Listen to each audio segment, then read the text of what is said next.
mailigtas sina Ana at Mr. Suko, ipinasya ni Reka at ang kanyang mga kasama na pasukin ang palasyo ni Kurei. Ang una nilang nakalaban ay ang puppet master na si Bridget Katashiro. Madali naman itong natalo ni Aira sa pamamagitan ng kanyang Fujin.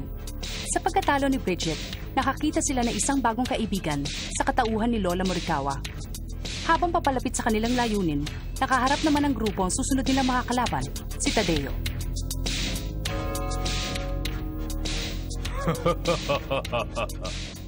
Sigurado ka, Max? Gusto mo talagang labanan niyang higanteng yan na nag-iisa? At bakit naman hindi? Kung sa mano-mano rin lang ang gagawin namin labanan, gagawin ko. Kaya ko. Hindi mo magagawa sa kalagayan mo ngayon. Ang kapangyarihan ni Max Domon. Humanda ka! Ah!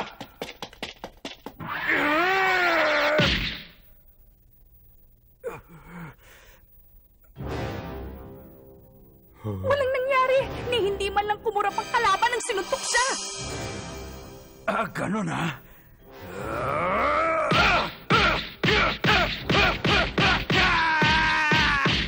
Ang tigas talaga ng ulo niya! Sabi nang hindi niya kayang labanan mag-isa si Tadeo!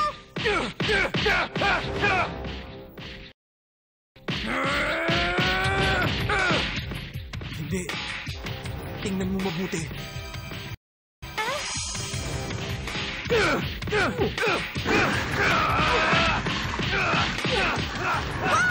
Nasasaktan din pala yung gadget sa mga suntok ni Kuya Max! Ito ba? Malaki ang tiwala ni Max sa kanyang kakayahan. Maraming taong ilag sa kanya.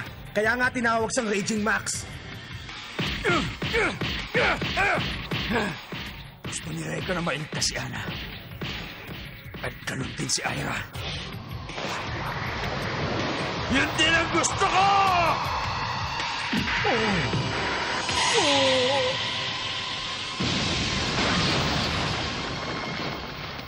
Ang galing!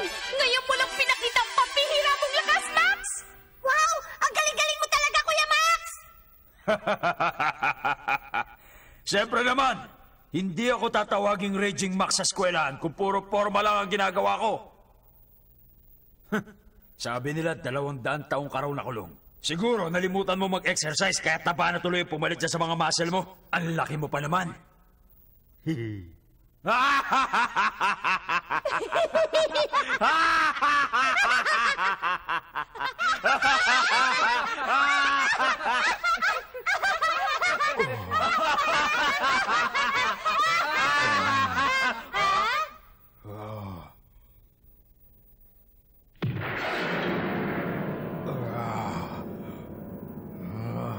Ano yan? Dapat hanggang ngayon tulog pa rin siya sa lakas ng suntok na tinanggap niya. Nagpapatawa ka ba? Pero tama ka. Matagal na panahon din akong nakulong sa seldang yun. Ngayon ay malaya na ako para magawa ang matagal ko ng pinapangarap.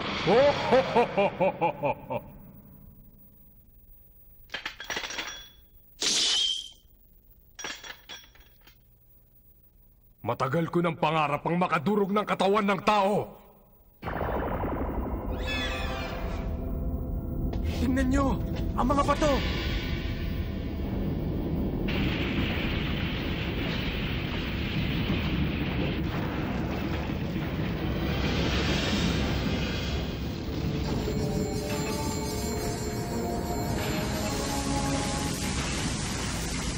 Anong ginawa niya?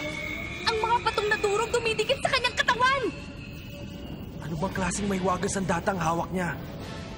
Ang alam ko, ibinigay sa kanyang mahiwagang Sekichu! Sinabi sa akin ni Kuya Kurei ang tungkol dyan. Nakakagawa raw ang Sekichu ng armor o baluti na yari sa bato. At yun ang dumidikit sa buong katawan ni Tadeo. Ano ka mo? At hindi lang yan. Sabi pa niya, pwede din daw itong maging isang sandata. Isang nakakakilabot na sandata.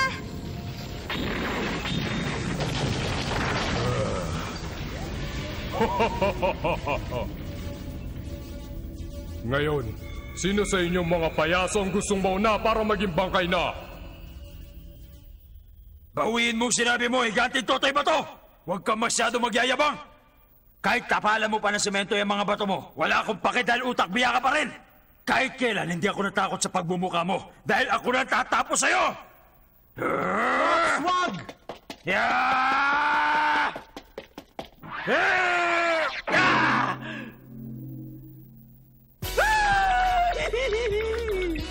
Ang tigas kasi ng ulo mo eh! Sa palagay mo ba matudurog mo lang basta-basta yung mga bato sa suntok mo?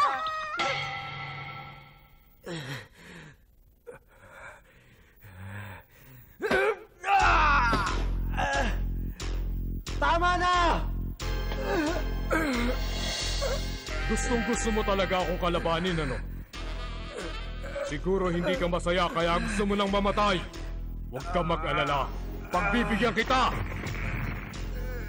Ngayon na!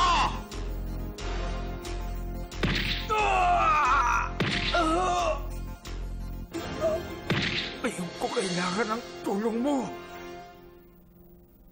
Makinig ka, Max.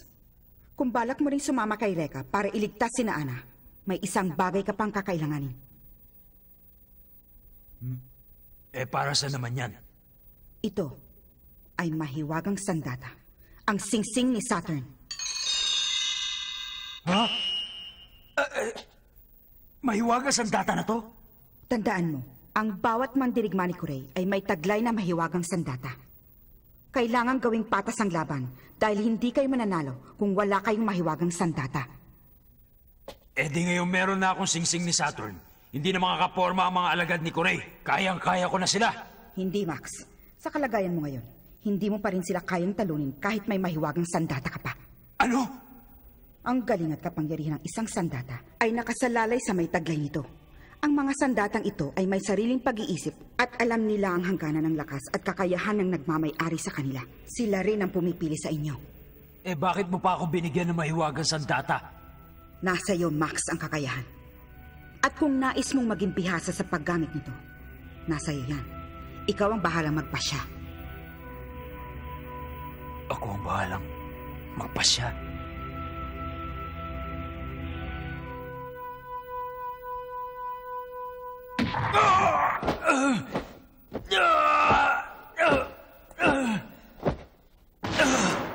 Sabi ko na nga ba kaya ayoko magpapasya. Max! Tama na yan, Max. Hayaan mo ako na ang umarap sa kanya. Magpahinga ka muna. Hindi pwede yun. Laban namin itong dalawa. Walang makakapalit sa akin kahit na sino. Pero Max, bugbog ka na. Isipin mo na lang. Kung susuko ako ngayon, ano na ang mangyayari sa akin? Max, magtiwala ka. Ako pa rin si Raging Max Domon. At isinusumpa ko, dudurugin ko ang halimaw na yan! Makinig ka naman sa amin! Mapapahama ka lang, Max!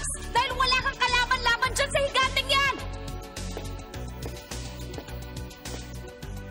Kapag hindi pa rin ako tinulungan ng hawak kong mahiwagas ang tata, tatalunin ko na siya sa parang alam ko. Sigurado, pag ginamit ko ang aking kamao, talsik ang higanteng to. Matapang. Tingnan natin kung hanggang saan ang tapang mo!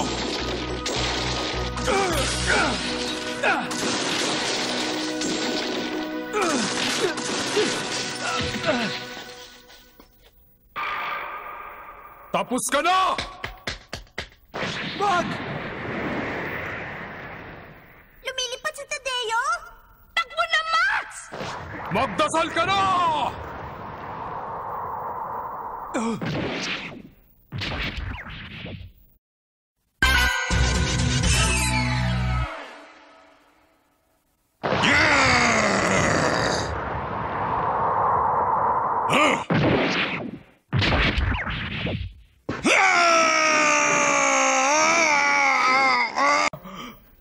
Yan ang bagay sa'yo. Bali wala mga bato mo sa teknik ko na ang tawag ay sa'yo, Nachi. Ang galing mo talaga, Max!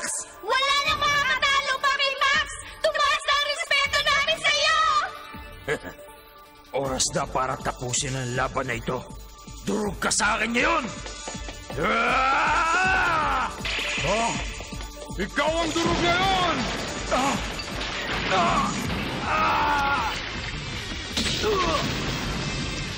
Paalam! Ikaw ang dapat magpaalam! Kuya Reka!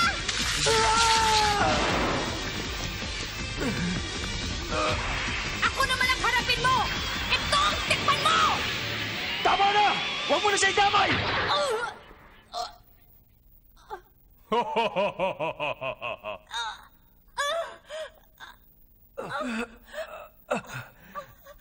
Ira! Tadeo! Bitawan mo si Ira!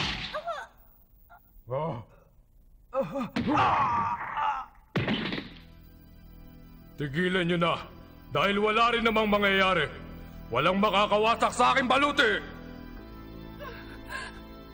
Panoorin mo na lang kung paano ko alisan ng buhay ang babaeng ito! Masdan mo! Masdan mo kung paano ko palabasin ang kanyang mga mata! Ira! Ira! Ira!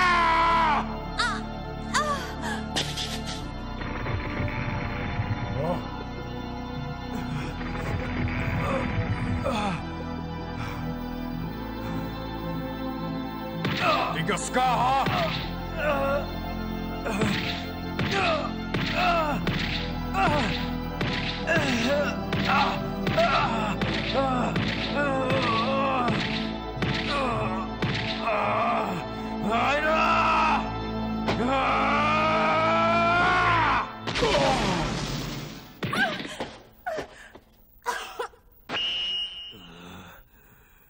Sabihin mo, igaganti kita! Max! Ang singsing mo sa ilong! Ang sising? May sarili silang pag-iisip at alam nilang hangganan ng kakayahan ng nagmamay-ari sa kanila. Sila rin ang pumipili sa inyo. Max, ayan na siya! Nakapasa ako sa unang pagsubok ng aking mahiwagang sandata.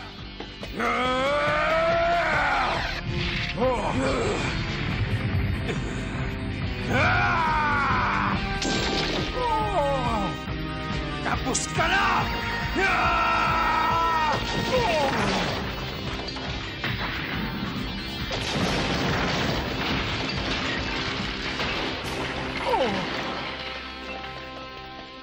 Ibang klaseng kapangyarihan yung pinakita mo, ah! Mahina pa nga yun eh. Una si Bridget, tapos si Tadeo naman yan na natalo nila. Nauubos ng pasensya ko. May palagay akong taglay niya mahiwagang singsing ni Saturn. Kaya siya nagkaroon ng pambihirang lakas. Kahanga-hanga. Nagawa niyang wasakin ang baluti ni Tadeo. Pwede bang malaman kung ano nakakatawa? Pinag-iisipan ko lang kung hikayatin ko silang pumanig sa akin at maging mga tapat kong alagad. Magiging kawili-wili silang dagdag sa aking mga tagasunod at kung hindi ko naman sila mapapayag, wala na akong magagawa. Kailangan silang mailigpit dahil sa kanilang kapahangasan at paggambala sa aking katahimikan. Sabihin mo nga sa akin, sigurado may kapangyarihan din ang ikatlo nilang kasama. Pero hindi na bale, matutuklasan ko rin ito mamaya. Kuray, lumabas na ang resulta ng unang eksamen kay Ana. Anong lumabas sa eksamen niya? Ang sabi nila, medyo mataas daw ang blood pressure niya. Pero wala naman silang nakitang kakaiba sa kanyang katawan. Mabuti kung ganon. Ngayon, dalhin niyo na siya sa ikalawang antas ng mga pagsuri. Lorcan, ikaw na maghatid sa kanya sa examination room. Okay.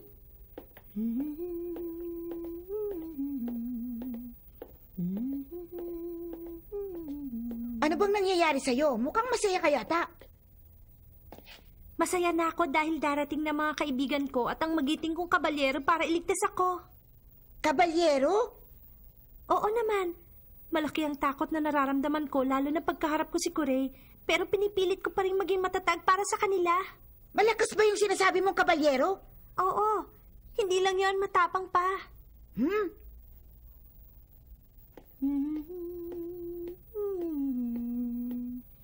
Hindi pwedeng isa sa mga yun ang kabalyero niya. Baka iba yung sinasabi niyang tao.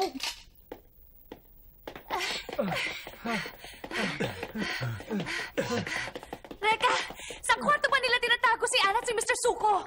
Hindi ko pa alam, kaya kailangan natin bilisan baka kung ano pang mangyari sa kanila. Oo nga! Oo nga! Pintuan na naman! Anong klaseng halimaw naman kaya nag-aantay dyan sa atin sa loob?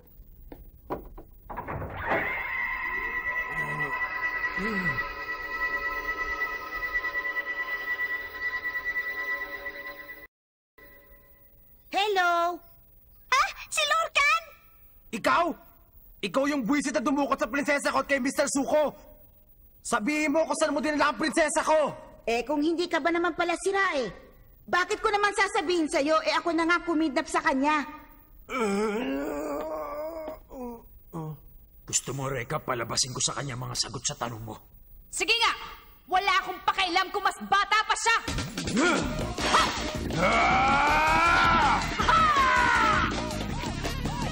Huwag niyong ituloy, Ate Ira! Hindi niyo siya kilala!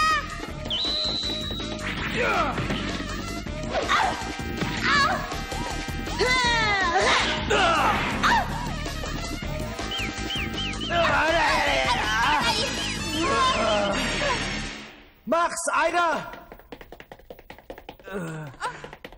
Okay lang ba kayo? Sandali, alam niyo ba yung tatlong antas laban sa lahat? Ibig sabihin, kapag nakikipaglaban ka sa isang may sandata, kailangan mas magaling ka pa sa kanya ng 3 ulit para manalo. Ibig sabihin, 3 ulit ang galing ko sa inyo, kaya wala na kayong pag-asang manalo. Ate! Kuya! Mag-iingat kayo! Sa lahat ng nilalang na may mahiwagang sandata dito sa palasyo, pinakamalakas si Lorcan! Lola, hindi ako makapaniwala na nagawa mong pagtaksilan si Kuray. Para lamang tulungan ang 3 hangal na yan. Siguro maluwang ng turnilyo mo sa ulo. Ikaw ang siraulo! Ang laki mo na, isip bata ka pa rin! Ewan, bahala ka.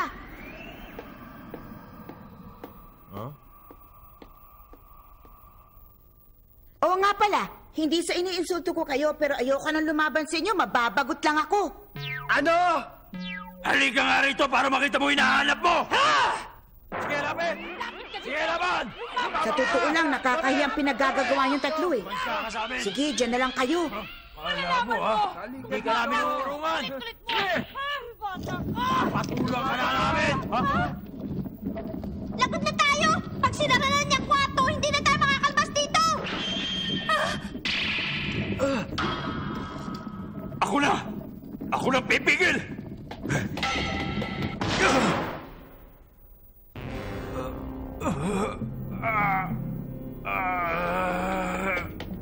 Naku, ang bangis! Nakaya mong pigilan yan? Reka! Ira! Tumuloy na kayo! Iwan niyo na lang ako dito! Ako na bahala!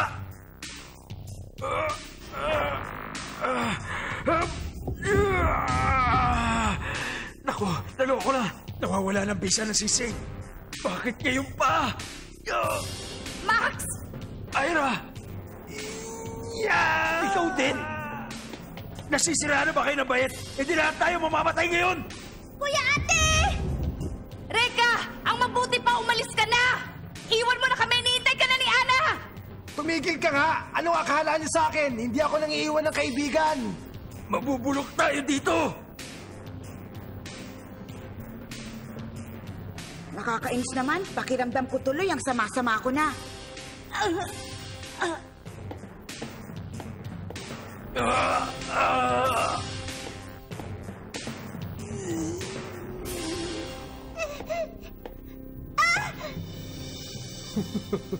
Anong klaseng laro naman yung ginagawa nyo? Ha? Si Dylan, bakit ka nandito? Kakampi ka rin nila!